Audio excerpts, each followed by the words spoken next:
Now, Dean Kremer, now 27 years old. See the numbers on the year, making his 8th start, 3-1. Boy, his last time out for me, Jeff, was his best start of the year, no doubt about it, because of the competition. Against one of the best offenses, the Atlanta Braves, he went 6 innings, gave up 6 hits, 1 run, walked 2, and struck out 3. After a couple rough outings before that, he really found his way. He had much better fastball command, was able to land the all-speed pitches and shut down a really good offense, and he'll try to do it again today. Here we go for Game 3 of the series. It is Yandy Diaz hitting .320 to start against Dean Kremer. As this ball is hit in the air to right field, slicing away from Santander in the corner, he will make the catch going towards the garage. That is not an easy play. You run toward the corner, toward the garage, the sun's in your eyes. So Diaz retired, and here's the switch hitting Wander Franco. And there is ball 4, too low. So Wander is aboard. The Rays get the base runner with 1 out. Left-hand hitting Brandon Lau steps in, the former Maryland Terrapin. There goes the runner, and the pitch pops out of the mitt of Rutschman, and a stolen base. That's number 10 for Wander Franco. So he steals his way into scoring position. Interesting thing here, too. Wander gets a great jump. Opposing base stealers against Kremer coming into tonight's game were 0 for 3. And then you got a good catch and throw guy behind the plate. Outside ball 4, and the Rays get their 2nd straight walk. Well, an opportunity for the Rays to strike early, and Harold Ramirez is about to step in. Out to left field, Hayes charging in, and he will get there for out number 2. And you can already see it looks like Dean Kremer to me is going to throw more two-seam fastballs tonight than he has in a while. Typically he throws that two-seam fastball about 12% of the time. So here comes Luke Raley, left-hand hitter. Raley with a couple of hits and a walk last night. Fly ball left field. Hayes coming in toward the line. He's there, gloves it, and that's that. So the Rays get a couple of walks, but they strand 2.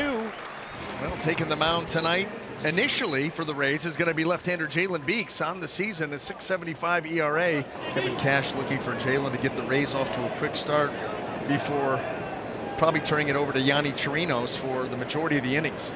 And Cedric Mullins to lead it off against left-hander Jalen Beeks. And this one is skied into center, going out Franco.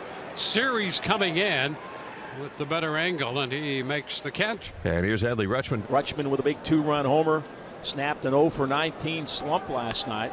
On the ground to third, into the mid of Paredes. Up and out with the throw across the diamond. 2 up and 2 down. Santander at the plate, 2 out, nobody on. Delivers, swung on and missed to the changeup, strike 3. A really good first inning for Jalen Beeks, getting the Orioles in order.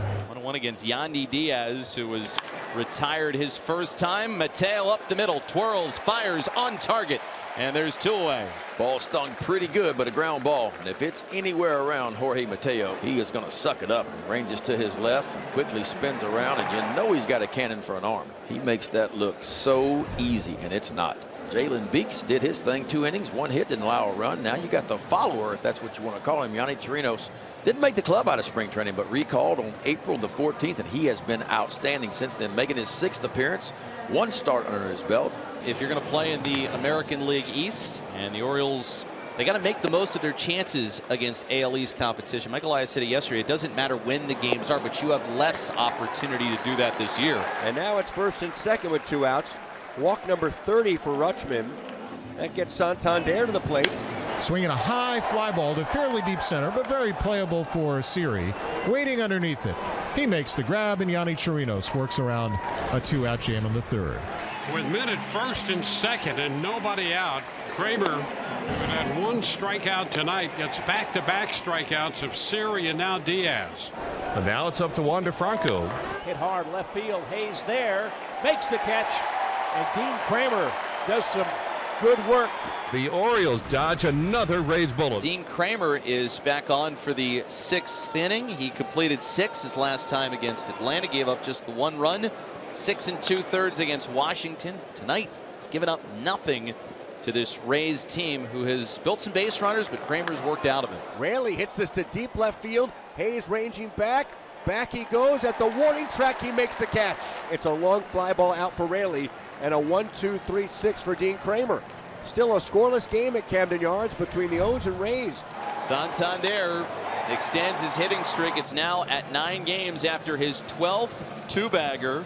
And now a little bit of trouble brewing for Chirinos and the Rays with nobody out and Mountcastle scheduled to bat. Orioles have to take advantage of this situation.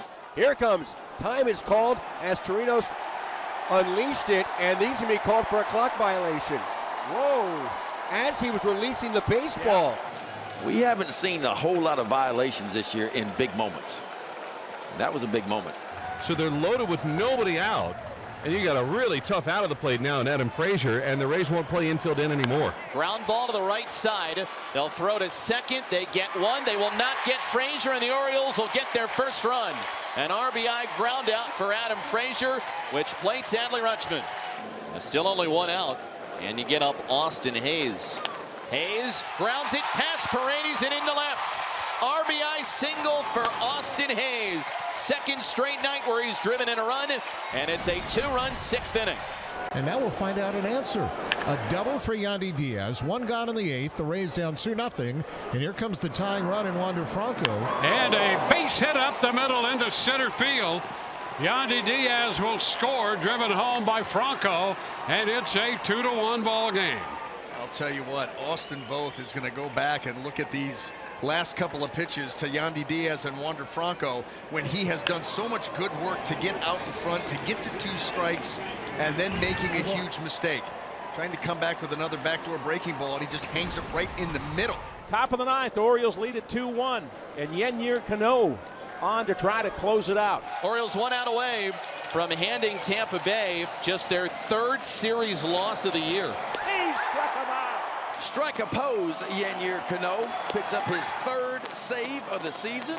And the Orioles have knocked off the best team in baseball, 2 of 3. That's big time. That's not somebody you ever want to see. And he helps secure a 2-1 win against the Tampa Bay Rays.